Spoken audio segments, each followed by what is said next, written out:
समुदाय विशेष के लोग ये क्लेम करते हैं कि क्या हुआ अगर उम्मते छोटी अम्मी आयशा का निकाह 6 साल की उम्र में रसूल अल्लाह से हुआ और निकाह मुकम्मल 9 साल की उम्र में हुआ। माता सीता की शादी भी तो 6 साल की उम्र में ही हुई थी प्रभु राम से।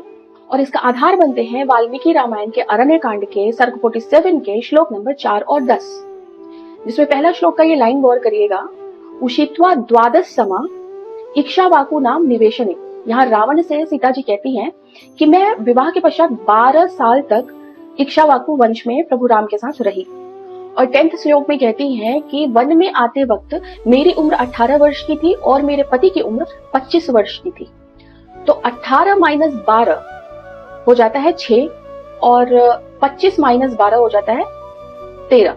तो इसका मतलब माता सीता की उम्र विवाह के वक्त 6 थी और प्रभु राम की 13। इसके लिए अगर हम वाल्मीकि रामायण का क्रिटिकल एडिशन देखें, क्रिटिकल एडिशन का मतलब होता है विद्वानों द्वारा भाषा, शैली और प्रकरण का अध्ययन करके क्या सही और क्या गलत है इसका निर्णय लिया जाता है। फॉर एग्जाम्पल, अगर पूरे वाल्मीकि रामायण में एज या ईयर काउंट करने के लिए वर्ष शब्द का इस्तेमाल किया गया है तो सिर्फ एक जगह समा क्यों, और समा का मतलब ईयर, हाफ ईयर, सीजन और मंथ भी होता है।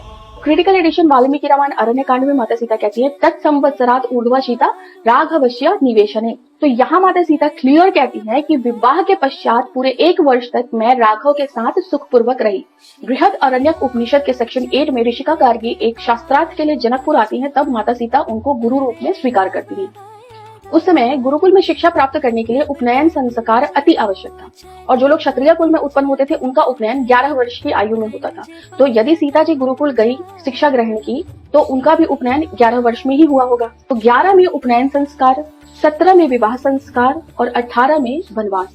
आई होप ये कॉन्सेप्ट बिल्कुल क्लियर हो गया होगा कि माता सीता की उम्र 6 साल नहीं, एटलीस्ट 17 साल थी उनके विवाह के समय।